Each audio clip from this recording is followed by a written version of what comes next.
In this video tutorial, you'll learn how to display the most recent comments first in WordPress.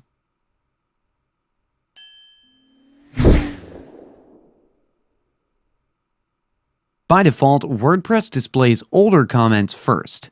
However, some website owners may want to rearrange comments by displaying the newest comments on top. So to do this, in your dashboard, go to Settings, then click on Discussion. And in the other comments settings, in this option, just change this to Newer. And then scroll down and click on Save Changes. And that's it. Now the most recent comments will be displayed on top.